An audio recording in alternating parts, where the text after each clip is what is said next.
The twin sons of Helios Prime hammered Ryan Thorne's prefab station until the roof sang with heat, a dry metallic note that matched the rasp inside his chest. He spent his mornings tuning the recycler, counting the heartbeat thrum of the air filters, and telling himself routine was a kind of prayer. After 15 years of Terran service, routine was also a shield wake. Check perimeter. Run diagnostics. Eat. Sleep. The sand didn't ask questions. Which was the point. By late afternoon, the big sun sloped towards the ridgeline, and the smaller one skated pale behind it. Ryan set a pan of ration stew to simmer and mapped his next week of maintenance on a grease-streaked slate solar array cleaning on 7th day. Turret, firmware, audit, purely theoretical on 8th. Even though he hadn't powered those guns since he'd sworn off trouble, he took a measured sip of lukewarm water and let his shoulders fall. Silence pressed in familiar, heavy, not unfriendly. The first sound wasn't dramatic. A small scratching at the outer door. He froze. Hand, drifting to the pulse pistol, holstered more out of habit than hope. Nothing living came this far into the crimson waste. He thumbed the external cam. The image wavered, then sharpened a child-sized figure, blue-furred and striped, all ribs and eyes. Vertical pupils dilated with that stark brightness he recognized from field hospitals' hunger as signal flare. It could be bait. The frontier taught cruel lessons. But the little body swayed. Ears flattened in a posture of surrender, any mammal would read. Ryan stood there a second too long, then swore under his breath and hit the release. Heat and grit slammed in as the door irised open. Up close. The kid looked even smaller. Paws, hands trembling. Ryan crouched. Slow. Palms open. You lost. Kid. He knew it was useless. Standard rarely crossed species cleanly. The child cheered once. Gaze, tracking past him to the tiny kitchen and the simmering pan. Hungrier than lost. He murmured, stepping aside. Okay. Come on. House rules, no biting the owner. He set a plate on the floor. Protein. Vegetable slices from his UV-shielded garden. Nothing fancy. The child approached. Sniffed. Then ate with careful delicacy that made something in Ryan's chest ache. When the plate was cleared, the kid lifted its head and made a soft, trilling sound. Thank you. Was a universal shape. Then it pivoted toward the door, pawing at the panel. You got people out there, Ryan opened up again. The desert wind pushed in, carrying a ghost of metallic dust. The child paused at the threshold, looked back, those eyes like coins catching light, and trilled once more before darting into the dusk. The door sealed. Ryan leaned his forehead to the cool metal and exhaled a laugh that wasn't quite a laugh. You're getting soft. Thorne. He sat, ate a spoonful of now cold stew, stared at the empty spot on the floor where the plate had been. The scratching returned before the spoon touched the table. Persistent. He muttered. Already moving. The door slid open and his breath caught. The cub stood there again, but flanked by someone taller. Every line of her built for motion. Blue fur deeper than lapis. Striping like ink beneath water. Eyes wide and luminous. Pupils. A hunter's slit. She was nearly his height. Made taller by the authority in the way she held herself. And there was a tension in the set of her shoulders that said every nerve was tuned to threat. Ryan's awareness split the way it did. Before firefights, one part cataloged details, weight distribution, potential weapons in the belt seams, the elegance of the fabric that hugged muscle while the other kept his palms visible. Hello. He suddenly felt very aware of sun sweat and the fact that he hadn't put a shirt back on. She tipped her head, watched his mouth, then looked to the cub. A liquid series of sounds, soft and rasping, and the child answered with a high chirr. The adult placed a hand over her chest, pressed lightly, and angled her body in a posture that wasn't submission but wasn't aggression either. Gratitude. Ryan guessed the shape near enough. "You're welcome," he said. Trying it out. He pointed to himself. "Ryan." She tried the sounds like a jeweler testing a new alloy. "Rian." Her voice was unexpectedly melodic. A low contralto. And when she spoke again, the words were fractured. Standard. Patient and precise. "Thank you. Feeds on. Happy to." He gestured them inside. Then caught the flicker in her eyes as she scanned the small space. The recycler's hum. The neatly arranged tools.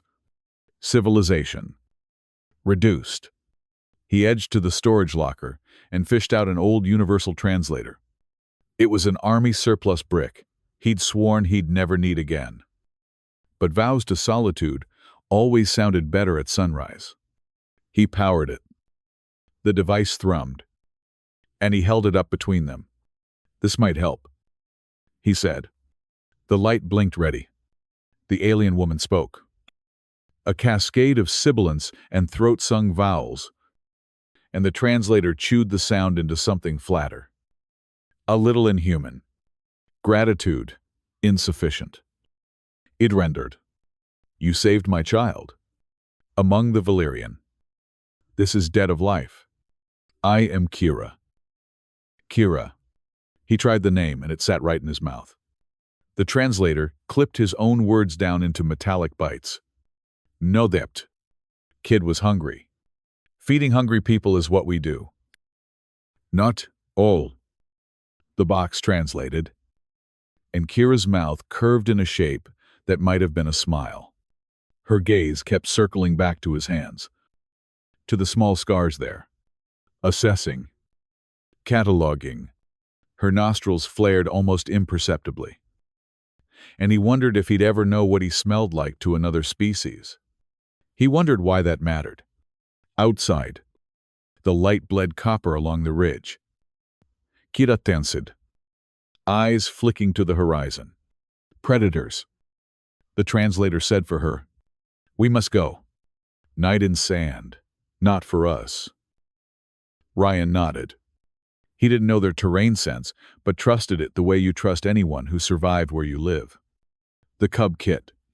Kira told him when he asked, gave his knee a quick, impulsive bump. It was giddy and raw and private. Some kittenish gesture that translated across biology as, "Thank you and goodbye. I've got water." If he started. But Kira had already stepped close in a movement so smooth it was almost ceremonial. She rose onto the balls of her feet and pressed her temple and cheek to the warm column of his throat. One palm against his shoulder. A rumble vibrated from deep in her chest. Purring, he supposed. Though the word felt foolishly small. Heat sizzled through him like his nervous system had remembered a language the rest of him had forgotten. Then she drew back with perfect control. Eyes searching his like she had asked a question and gotten an answer. "Pathbound," the translator offered. "Inadequate. Our paths join." He thought of all the paths he had refused for a year. As if refusal was a talisman. As if stillness equaled safety. "Be careful," he said instead. It sounded hilariously insufficient. Kira nodded once. And in that single efficient motion, he understood how she had kept a child alive out here. She and Kit vanished into the blowing dusk. And his door hissed shut on a room that now felt too neat. Too quiet. He did not sleep much. The next 7 days acquired a hinge. Morning to noon. He worked. Noon to evening. He watched. He told himself he was not waiting. He caught himself checking the perimeter cams, more after the wind picked up, and rebalanced the solar inverters 3 times. A task that should have needed once. He scrubbed the recycler housing until it gleamed and cursed at his reflection when it startled him. On the 7th day, the proximity alarm chirped. He nearly tripped over a coil of cabling getting to the screen. Only Kit stood there, Dusty, shaking, eyes blown wide. Ryan opened the door before the camera could finish focusing. The child lunged in and grabbed at his pant leg, keening a breathless string of sounds that needed no translator to carry panic. Ryan's body did what it always did. When panic walked into a room, it divided the air into steps. Okay. The box, he said, reaching for the translator, thumbing it alive. Kit spoke again. The phrases jagged. The device stumbled but kept up. Mother taken. Bad hunters. Cages. His mouth went dry. Saurians. He hadn't heard that word in months out loud. But he'd seen the rumors on the fringe nets. Old reflexes arranged themselves inside him like a formation. How long, he asked. Where? 2 suns. The box rendered. Far Ridge. Big ship. Ryan's eyes cut to the map tattoo in his memory. The bowl-shaped basin beyond the sawtooth outcrop. Plenty of sky to set down. Good sight lines. Little cover. He was already moving to the equipment locker, pulling out the armor he'd told himself he'd sold. He had not sold it. Boots. Medkit. Spare cells. He buckled the chest plate and felt something like shame slide away. The voice in his head, quiet for months, cleared its throat. There were protocols. File a report. Ping a patrol. Wait. But the nearest Terran relay was 3 days by skiff, and even if he burned through the night, even if anyone cared, the sun would rise twice on a cage. He checked the charge on his pulse rifle. Kit watched him with a small soldier's solemnity. Ears up now. Breathing steadier. When Ryan gestured, the kid climbed into the speeder with a competence that tightened the muscle behind Ryan's heart. All right, Ryan said, settling behind the controls. The engine whined, kicked sand. We'll get her back. The desert streamed by. Mirror-bright heat and dust devils twisting like ghosts. Kit pointed, earnest and exact, and the translator filled the cabin with clipped notes left at Shattered Arch. Past Dry River Spine. Avoid sink field. And Ryan adjusted course on instinct, where the map in his head and the child's survival sense overlapped. He'd told himself he'd come here to forget the Terran way of seeing objectives.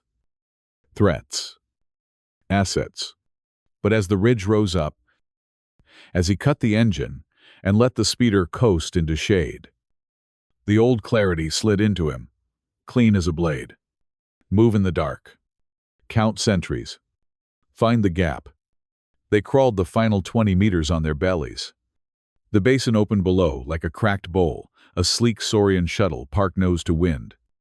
Heat shimmer haloing its hull. He counted 6 guards, all in scaled armor that flexed over muscle. Long weapons slung low. A row of cages near the ramp. Blue fur showed in one like a hand pressed to a window. Kira. He breathed. Kit made a choked sound that stabbed straight through him. Ryan squeezed the kid's shoulder and made his voice level. We wait for night, he said. We watch their pattern. We choose when they are not looking. Kit nodded. Yav said. The translator caught an undertone. Ryan could only call stubborn grace. I can. It started. Then paused as Kit spoke more carefully. I can silence ship. My father, a staggered breath, was engineer. Ryan looked at him properly then. Not as a child in need, but as a person with agency and a history heavier than his small bones. He wanted to say no. He wanted to lock the kid behind the speeder's panel and run in alone and carry every risk himself. But that wasn't how you kept people alive. You kept them alive by listening to what they were good at and letting them be it. Comms first, he said. Engine second. Nothing heroic. If anything changes, you hide and you wait. Kit nodded once. Ears up. Small body squared. The sun slid off the ridge, and shadows pooled long. Stars woke one by one in a sky that smelled, faintly, like iron. He lay there with the sand, leaching heat from his armor, and realized a week ago he wouldn't have had anyone to whisper a plan to. The weight in his chest that had once felt like armor turned, suddenly, into ballast. Something that could hold a thing steady, instead of just drag it down. "Get ready," Ryan said softly. The moons were rising, and with them, the night's mercy. He didn't look at the cage again. He didn't need to. He could feel the way his path had already bent toward it. The moons of Helios Prime bled white light across the ridge as Ryan and Kit waited for the desert to fall silent. Wind curled through the jagged rock, carrying the scent of ozone and hot metal from the Saurian ship below. The reptilian hunters had grown careless. Arrogance always loosened discipline. Ryan watched their patrol routes through his scope, counting heartbeats between each turn. "Patterns lazy," he murmured. Kit's ears twitched in agreement. When full darkness settled, Ryan touched Kit's shoulder. "Now," the small Valyrian slipped into motion, vanishing into the black like smoke. Ryan circled wide, keeping low. Every movement, a conversation with his old instincts. The last time he'd crept toward an enemy encampment, he'd been a Terran lieutenant responsible for a dozen soldiers. Tonight, only a child, and a promise waited on him, and it felt heavier. From beneath the ship came the faintest metallic tap kit at the maintenance hatch. Ryan's comm bead crackled once his prearranged signal, and he started forward. The lone sentry at the cargo bay was tall. Armor, reflecting the starlight in scales of bronze and black. Ryan timed the guard's turn, slid behind a fuel drum, then rose in a single fluid motion. The pulse rifle whispered once. The Saurian dropped without a sound. He dragged the body into shadow. Fingers steady, though. His pulse hammered. "Still got it," he muttered. But the adrenaline tasted different now, not the thrill of the mission, but the sharp awareness of what waited in that cage. Inside, the ship stank of chemicals and fear. The hold was dim. Emergency lights pulsing red against the ribbed metal walls. Rows of cages held creatures. Ryan didn't recognize thin limbs. Translucent skin. Eyes reflecting terror. The translator hummed quietly at his belt, picking up fragments of alien whispers, please. Prayers. Resigned silence. He moved between them until he saw a flash of lapis fur. "Kira." He breathed. She lay slumped, her body unnaturally still. A sedation collar clasped around her throat. Even unconscious, she looked dangerous, the kind of beauty edged with defiance. He dropped to one knee, working the cage lock. "Hey," he whispered, more to keep himself calm. "It's me. We're getting you out." The lock clicked. Kira stirred weakly as he lifted her, her fur cool against his skin. "Ryan," she slurred, half conscious. "You came." The translator rendered her words, flat but still tender. "Always," he said. The lie felt right. He adjusted her across his shoulder in a rescue carry and turned toward the corridor. The lights flickered, then died.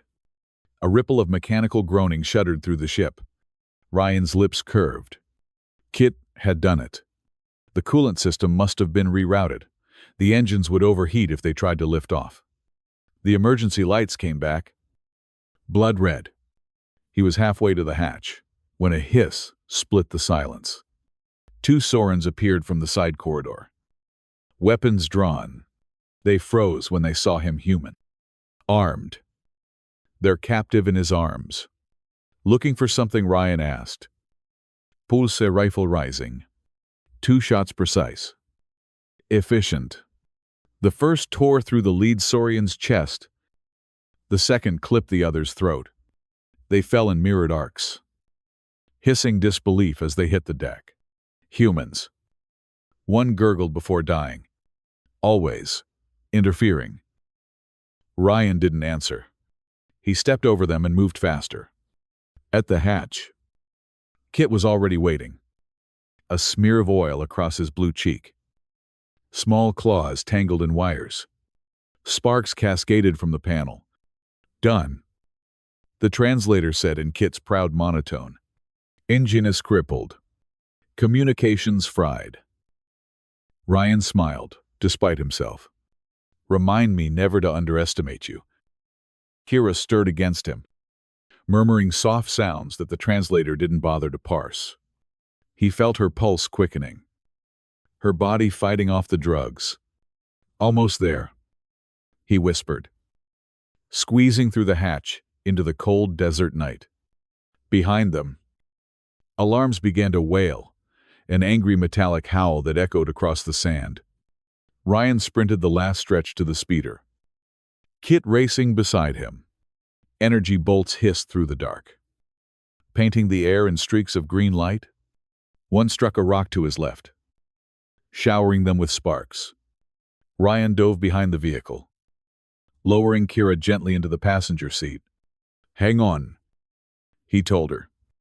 Even though she was barely conscious, Kit clambered in beside her, still panting.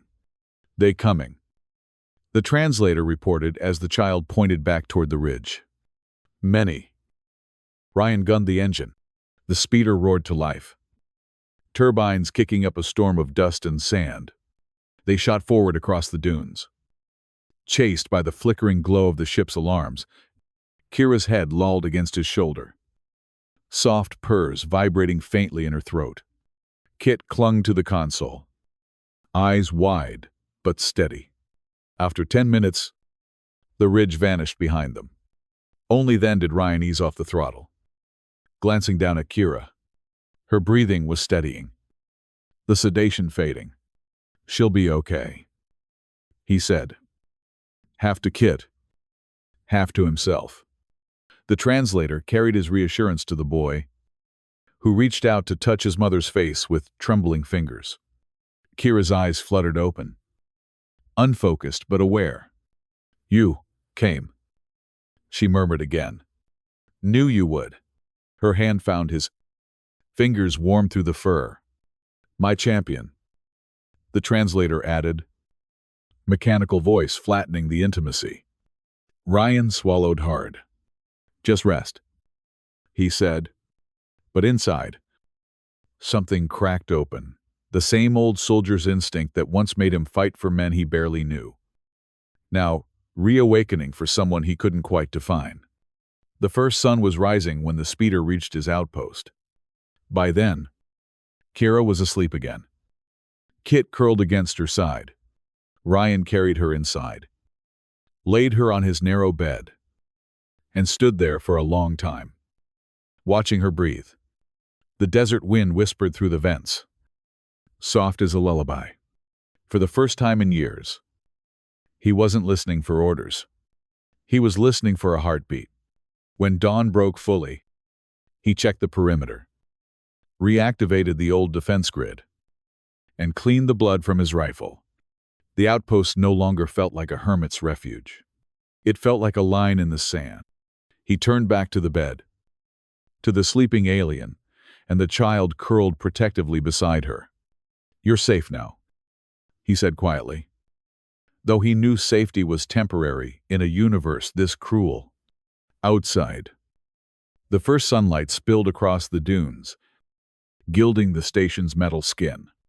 Inside, Ryan felt something he hadn't in years. Purpose.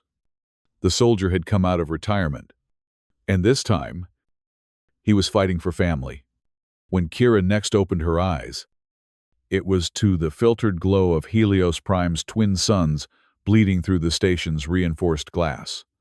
Her pupils narrowed to slits, adjusting quickly. For a long moment, she stared at the ceiling, unfamiliar, angular, human. Then her ears caught the rhythm of tools tapping metal and the low hum of Terran machinery, the smell of sterilized air. lubricant oil, and desert heat mixed with the faint, musky scent of Ryan Thorne. Ryan looked up from the workbench when he heard the soft purr behind him, not from the air filters, but from her. He wiped his hands and turned. "Hey," he said, voice low. "Welcome back." Kira blinked slowly, as if testing whether he was real. "Ryan." Her voice was rasped but clear. The translator, sitting on the nightstand, murmured, "You came back? I told you I would," he said. And for once, he didn't have to hide the warmth in his tone. Kit stirred from where he slept, curled on a blanket in the corner. At the sight of his mother awake, he bolted upright with a trill of joy that needed no translation. Kira gathered him close, their foreheads touching. Ryan gave them space, though the tenderness in the gesture drew something taut in his chest. When Kira looked up again, her expression shifted from relief to wariness. "We brought danger to your home." The translator echoed her halting words. Ryan leaned on the table. "You didn't bring it," he said evenly. "It was already here. The universe doesn't like quiet places. It always sends someone to ruin them." Her pupils widened, a Valyrian sign of empathy. "You speak like warrior who has lost many." "Too many," he admitted. They spoke more over the next few hours. Fragments of story and silence. Between phrases, Ryan refilled her water, adjusted the station's temperature, and tried not to notice how easily his routine had adapted to include them. Kira's body recovered faster than human physiology should have allowed. Her species' metabolism, it seemed, healed with the swiftness of jungle predators. By midday, she was on her feet, moving with the silent grace of a creature built for motion. Later, as the suns dipped low, she stood by the observation window, bathed in amber light. "My people call this hour the soft hunt," she said through the translator. "When day dies but prey still runs." Ryan joined her, the desert stretching infinite beyond the glass. "You said you were Valyrian," he began carefully, "but you mentioned the Sorens called you Falyan." Her gaze darkened. "Falyan is the old name before the wars. We were many. Now, few.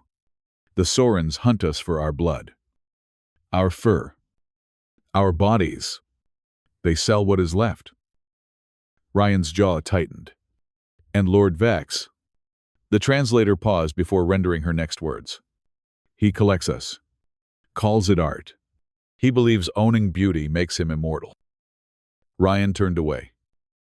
Because rage was easier to manage when you had something to hit. "And there was nothing here but dust. He won't find you again," he said finally. Kira's ears flicked toward him. "You cannot promise that." "Watch me," he replied. That night, the station was quiet but not empty. Kira and Kit slept in the narrow bed while Ryan dozed in the main room. Boots still on. Pulse pistol within reach. Each creak of the walls reminded him of war zones, of nights when silence meant danger, not peace. But now, it also meant responsibility. When he woke again, the suns were barely up. He found Kira outside, standing barefoot in the sand garden where his solar panels cast long shadows. She was tracing the lines of the horizon with her claws, the wind tugging faintly at her fur. "You shouldn't be up yet," he said softly. Her eyes flicked to him. "You should not have risked your life for strangers." "Guess we both make bad decisions," he said, moving to stand beside her. She tilted her head, studying him as if his words carried more weight than he realized. Then, after a pause, "Among my people, saving another's life binds you, not by command, but by choice. We call it kin through the stars." He nodded slowly. "Sounds a lot better than a life debt." Kira smiled, the The first real smile he'd seen from her. It is the same, only kinder. Over the next few days, the three of them settled into a rhythm. Kit repaired what Ryan couldn't reach. Nimble fingers, perfect for crawling into narrow conduits. Kira helped recalibrate the outpost's environmental controls, using instinct more than logic, yet somehow improving efficiency. And Ryan, despite himself, began to laugh again. Short, sharp bursts at first, then easier. They ate together in the evenings. Kit asked endless questions through the translator about Earth, about oceans and birds. Kira listened more than she spoke, her eyes always tracking Ryan's movements. Curious, cautious, and something else, something that pulsed beneath the surface like heat lightning. One night, after Kit had fallen asleep, Ryan climbed to the observation deck. Kira joined him silently, her steps soundless. The desert shimmered silver under 3 moons. "Your world," she murmured, "is cruel, but beautiful." He glanced sideways. "So am I told." She turned fully toward him, close enough that her warmth brushed his arm. "You hide your hurt behind humor," the translator said, flattening her purrs into syllables. "But I can smell the grief." Ryan didn't flinch. "What does grief smell like to you?" "Like iron and rain," she said softly. He swallowed. "I didn't think anything smelled like rain here." For a long moment, and they just stood there, soldier and exile, alien and survivor, watching the moons. Then Kira reached up, hesitated, and touched the line of his jaw. Her claws were cool, the pads of her fingers warm. "When I thought the Sorens would kill me," she said, "I remembered your eyes. They were the last thing I saw before sleep, the only thing that felt safe." He caught her hand without thinking, thumb brushing the soft fur at her wrist. "You're safe now," he said again. Though it sounded like a promise to himself, Kira's pupils dilated. Her purr deepened, the sound rolling through the air like distant thunder. "Among my kind," she murmured, stepping closer. Purring near another means trust. Touching means desire. Ryan hesitated only a heartbeat. Then he lowered his head until their foreheads touched, an echo of the gesture she'd given him that first night. Her breath mingled with his, warm and electric. "I don't want to misread this," he said quietly. Her lips curved. "Then stop reading. Feel." When she kissed him, it wasn't gentle, it was ancient. Primal. Alive. Fur against skin. Warmth against heat. 2 exiles, finding the same pulse in the same storm. The translator, mercifully, stayed silent. The desert beyond their window burned silver under the moons as Ryan's isolation finally cracked apart. The man who had come to Helios Prime to forget everything human rediscovered what it meant to belong not to a world, but to a heartbeat. And as Kira's purring rose like a hymn, Ryan understood something that had eluded him his entire life. In uniform, salvation rarely came with banners or medals. Sometimes, it arrived hungry at your door. The alarm shattered the quiet before dawn. A shrill, mechanical wail that sliced through the station's metal bones. Ryan was out of bed before he was awake. Pulse pistol in hand. Instincts snapping back into place like a reflex. He'd never truly lost. Perimeter breach. He barked, already moving toward the command console. The monitors flared to life, showing heat signatures blooming across the west quadrant. Too many. Too organized. Kira appeared beside him a moment later, fur bristling, her eyes glowing gold in the low light. "Draconians," she said, her voice steady despite the tension rippling through her body. "Vex has found us." Ryan scanned the feeds. The sight made his gut clench. A massive assault carrier hovered above the desert, engines scattering sand in burning waves. Smaller dropships detached, descending like black insects toward the outpost. At least 20 soldiers, he muttered. Battle armor. Heavy rifles. Not slavers, professionals. Kira's hand brushed his arm, her claws barely grazing the fabric. Essen's armies. Not scouts. He means to finish what the Sorens failed. Ryan activated the station's defense grid. Turrets rose from the sand like buried sentinels, their targeting lasers sweeping the dunes.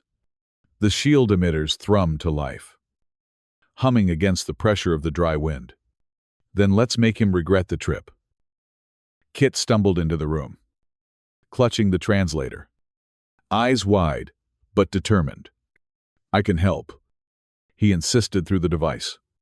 Ryan knelt, gripping the boy's shoulder. You'll help by staying hidden. Remember the compartment we built. Get in. And don't come out until I say, but. No buts. Ryan's voice softened. We can't fight if we're worried about you. Kit? Kira crouched, pressing her forehead to Kit's, in the Valyrian gesture of protection. Stay strong, she murmured in her own tongue. We fight for you. The child nodded, his small chest rising with a warrior's pride, and disappeared into the hidden compartment as the outer sensors screamed. They're in range, Ryan said. The first blast hit like a thunderclap, shaking the walls. The defensive turrets answered instantly, spitting plasma into the advancing line. Explosions tore open the dunes. Silhouettes of draconian soldiers flung into the air. But more came disciplined, coordinated, their armor deflecting half the fire. Efficient bastards, Ryan muttered. Forma soldiers. Most likely, Kira replied, leveling the energy pistol he'd given her. Vex recruits the disgraced, those who kill without conscience. The second wave hit harder. One of the turrets exploded in a spray of molten metal. They've locked the firing algorithm, Ryan said grimly. We'll need to draw them closer. He triggered the perimeter mines. 6 detonations lit up the sand like suns, ripping through the front ranks. Smoke coiled in the wind. The surviving draconians slowed, recalibrating their advance. Ryan grinned the grin of a man who'd fought too long to still find beauty in explosions. They're adapting. Good. Let's see how they handle round 2. He motioned to Kira and took position in the utility corridor, the narrowest choke point in the outpost. When the draconians breached the east door, the bottleneck worked exactly as planned. Plasma bolts flared, ricocheting off the walls. Ryan's pulse rifle barked, each shot precise, efficient. Kira's pistol burned arcs of blue light through the haze. 4 enemies fell before the rest, retreated to regroup. They didn't expect resistance like this, Kira said. Bunting. Humans are stubborn, Ryan answered, reloading, especially when protecting what's theirs. Her eyes flicked toward him, fierce and soft, all at once. Then they will learn. The next assault came from multiple directions, west and north, simultaneously. Ryan slammed the control for the internal defense system. Gas flooded the corridors, thick and green. But the draconians advanced unfazed, their armor masks filtering the toxins. They've adapted again. Kira hissed. Then we fall back to position 3, Ryan said, motioning her toward the living area. They ducked behind overturned tables and supply crates. The walls shook with impacts as plasma bolts ripped through metal. Kira, Ryan said, breath coming hard. If we don't make it, she cut him off with a look that blazed like lightning. We will. And if not, you are already my mate. Ryan Thorne. Among my people. The bond we made cannot be broken. Not by war. Not by death. He froze. The translator echoed her words in a cold monotone. But their meaning burned hot in his chest. Then we have one more reason to live, he said simply, squeezing her hand. The corridor outside erupted. Ryan waited until he saw the first shadows, then detonated the ceiling charges he'd planted earlier. The explosion collapsed part of the passage, crushing several attackers beneath twisted metal. The survivors surged forward in fury. "On me," Ryan shouted. Rising from cover, he fired in controlled bursts, Kira matching his rhythm perfectly. They moved like a single organism, human precision and feline agility, covering each other with deadly synchronicity. Still, numbers told. A bolt grazed Ryan's shoulder, spinning him backward. The smell of scorched flesh filled the air. Kira caught him, her purr turning into a growl. "You're hurt." "I've been worse," he grunted, snapping a fresh cell into his rifle. The Draconians pushed through the breach, their reptilian faces gleaming with sweat and rage. Ryan and Kira fought back to back, step by step, until the corridor was a furnace of smoke and light. Then abruptly the enemy stopped firing.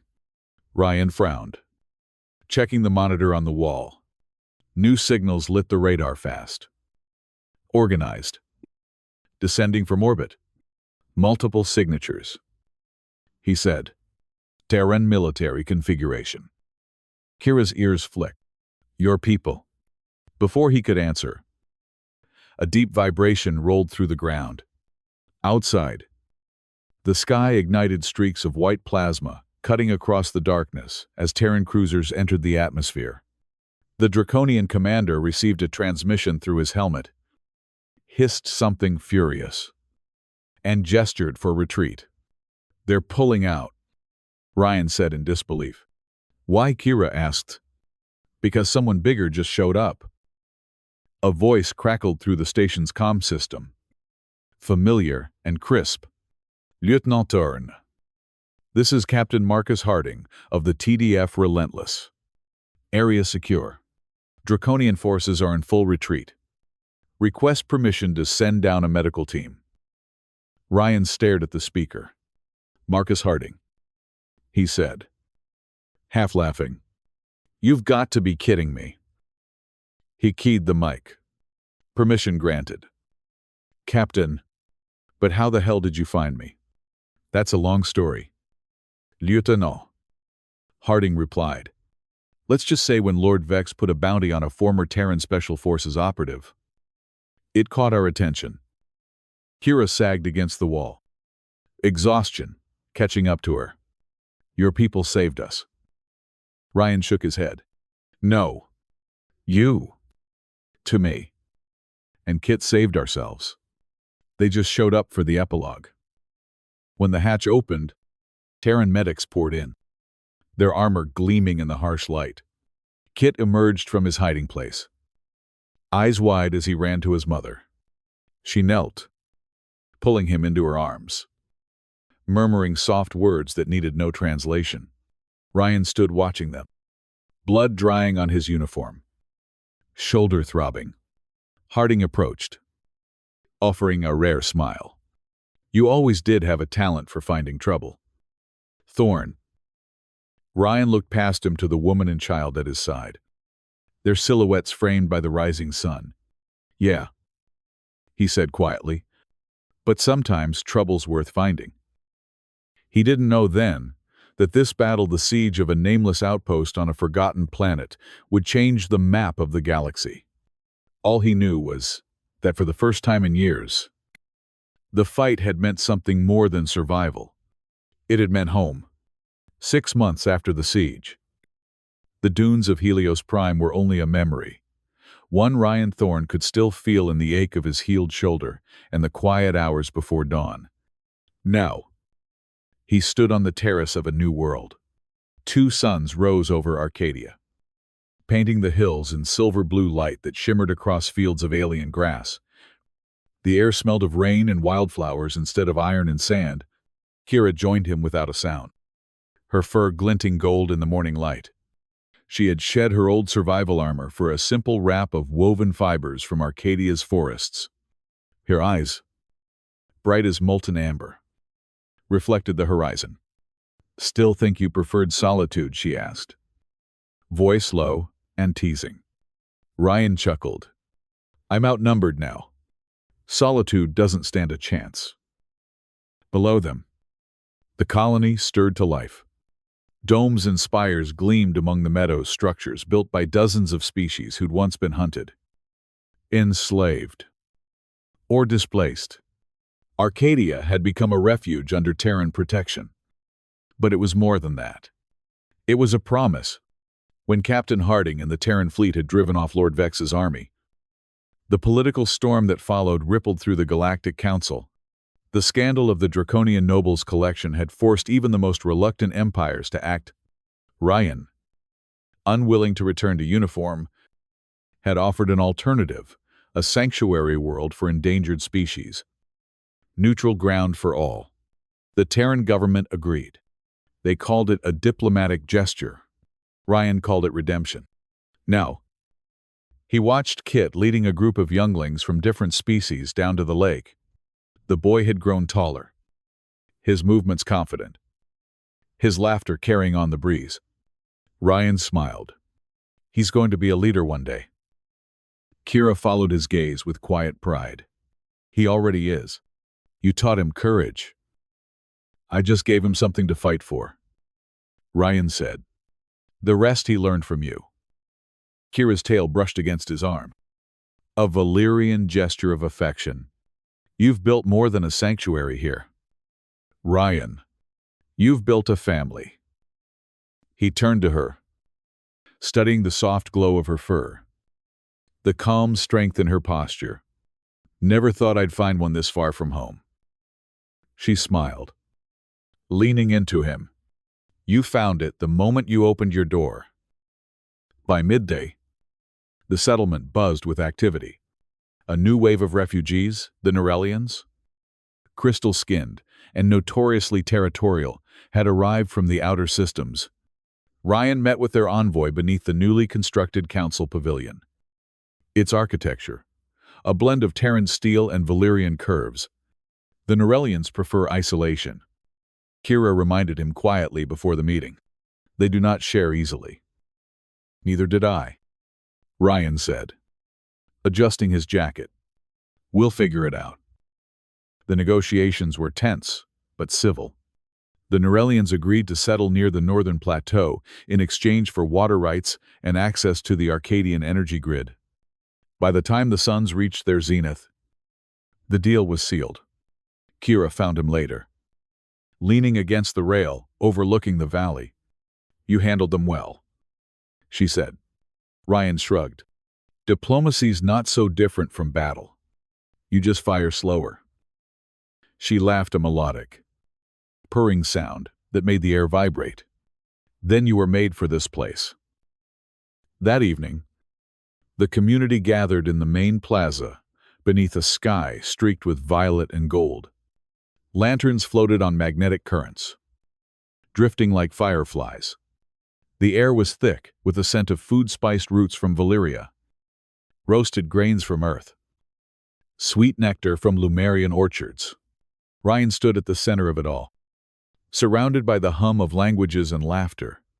The translator devices struggled to keep up, sometimes merging words into strange, poetic hybrids that sent everyone roaring with amusement. Kit darted between tables, teasing a group of human engineers. Kira helped an elderly Lumerian carry a basket of fruit, her movements graceful and assured. Harding now. Admiral Harding arrived halfway through the feast, still stiff in dress uniform. Lieutenant Tom, he greeted, then caught himself. Sorry, Director Thorne. Isn't it? Ryan grinned. Still getting used to that. Harding gestured around them. You've done more good here than a dozen fleets. The Council's approved full protectorate status. Arcadia is officially recognized as an autonomous Terran ally. Ryan blinked. That was fast. Politics moves quickly when there's a symbol to rally around. Harding said dryly. A human soldier who defied a draconian lord to save an endangered species. That story's traveling faster than light. Ryan smirked. Guess propaganda finally found a use for me. Harding's expression softened. Don't sell yourself short. Thorn. Sometimes the galaxy needs a reminder that compassion can win. As the Admiral left to mingle, Kira appeared at Ryan's side, holding 2 glasses of fermented Valyrian nectar. To new beginnings, she said. He clinked his glass against hers. To second chances. The drink burned sweet and sharp, like starlight distillate.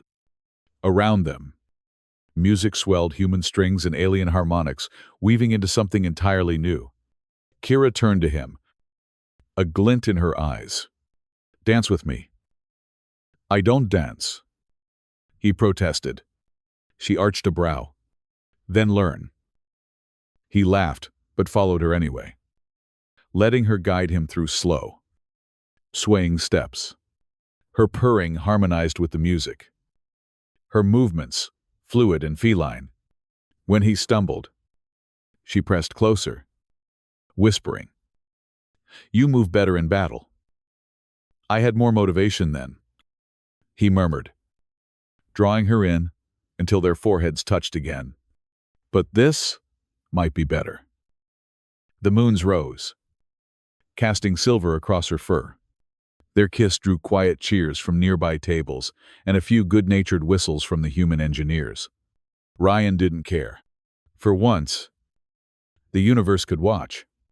Hours later, as the crowd dispersed, Kira and Ryan walked the empty path back to their home. The air shimmered with the faint hum of the colony's energy grid. I never thanked you properly, she said softly. For what? For feeding a starving cub. He stopped, turning to her. That's all I did. Kira shook her head. No. You opened a door. You changed the stars. Ryan smiled. Maybe the stars were just waiting for someone to listen. They stood together beneath Arcadia's twin moons, the sound of distant laughter echoing across the valley. In the stillness, Ryan realized that solitude had never been peace. It had been a wound. And love, improbable and interstellar, had been the cure. He looked at Kira, at the lights of the sanctuary they'd built, and felt the quiet weight of purpose settle in his bones. Sometimes, he said, the smallest kindness becomes the biggest revolution. Kira's purr deepened as she leaned against him. Then, let the galaxy remember your kindness. Ryan Thorn. He wrapped an arm around her, eyes fixed on the endless horizon. Ours. He corrected softly. Let them remember ours. And under the twin suns of Arcadia, where refugees became citizens and strangers became family, humanity's greatest strength shone brighter than any weapon ever forged. Not power, not conquest, but compassion,